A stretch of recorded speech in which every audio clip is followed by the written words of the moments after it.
اللهم املأ بيوتنا بالعفو والعافية.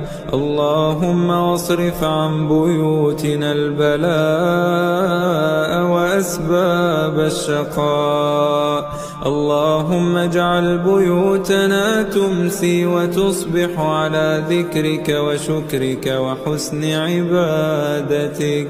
اللهم لا تدع في بيوتنا ولا بيوت المسلمين هما إلا فرجته، ولا كربا إلا نفسته، ولا مريضا إلا شفيته.